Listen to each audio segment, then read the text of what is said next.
the purpose for which we are here is very clear to all of us. We have come to pray for our community. And what came to my mind is a situation that happened to Moses. Moses was leading the children of Israel. God said, lead them. Moses didn't even want to go anyway, but it was a mandate, he had to go. And the Lord was leading him, and at some point, the Lord said, I will no longer go with you. Say, I will no longer go with you. That is a very serious situation. So will Moses be left alone? God has said, I'm sending you. And I said, I'm no longer going with you. And then what happened there is what really marveled me, and that I feel that is the situation that is coming up upon us. In Exodus chapter 33,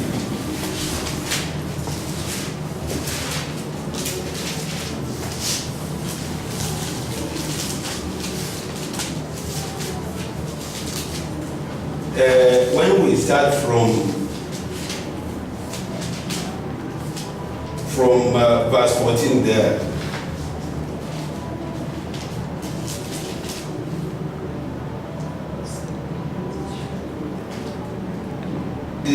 from verse 12, and Moses said unto the Lord, since thou sayest unto me, bring up these people, and thou hast not let me know whom thou wilt send with me. Yet thou hast said, I know thee by name, and thou hast also found grace in my sight. Now therefore I pray thee, if I have found grace in thy sight, shew me now thy way, that I may know thee, that I may find grace in thy sight, and consider that this nation is thy people. And he said, my presence shall go with thee, and I will give you rest. My presence shall go with you, and I will give you rest. That is a situation where somebody, God said, I will no longer go with you. But this man didn't stop, because if he had stopped at that point, then it must have been that it was either selfish. Because God said, it is you that you are now the owner of the people. And he said unto him, if thy presence go not with me, then we are no longer living from here. That is he said, the presence of God must go. For wherein shall it be known here that I and thy people have found grace in thy sight? Is it not in that thou goest with us? So shall we be separated, I and the people, from all the people that are upon the face of the earth. And the Lord said unto Moses, I will do this thing also that thou hast spoken, for thou hast found grace in my sight, and I know thee by name. And he said, I beseech thee, show me thy glory. And he said, I will proclaim the name of the Lord before thee, and I will be gracious to whom I will be gracious with. That is where we are going. I will be gracious to whom I will be gracious with. Èmi ó ṣàánú fún àwọn tí n bá fẹ́ ṣàánú fún. Mo ti rí pé I think our situation in Ogo now is at this level. God said, I will have mercy upon whom I will have mercy. And like Moses, I think this is at the stage where we don't have a choice now, but to start speaking, to start talking. Otherwise, it's a prerogative. It doesn't have a national assembly that will compel him. God cannot be compelled. God have mercy on us as a community. He said that if you will no longer go with us, then we are perished, because what will the other nations be saying about us? That the God who said he has taken them out of Egypt, he can no longer take care of them. That's why he has abandoned them. At this stage, we have a reason to say, Lord, have mercy upon us. Don't leave us like this. That town where was built on the promises of God. They had a reason to come to that location. They were divinely directed, to come to that location,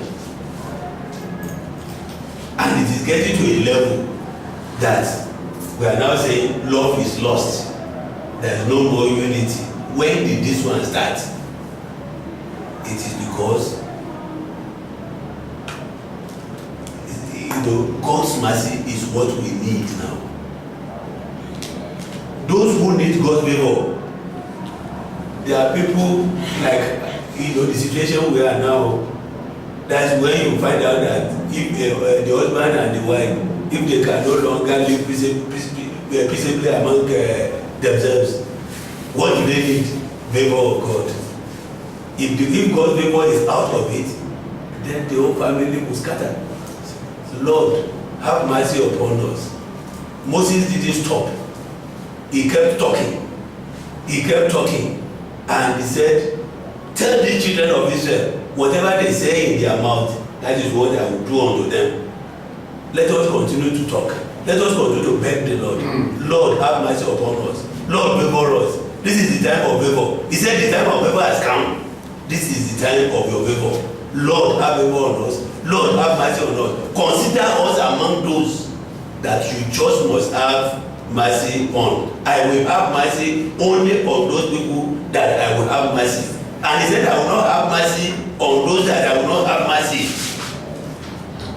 That is God talking. It's not an ordinary human being. What we need in that community today is God's mercy. The God's mercy the God's favor that can soften the heart of stone.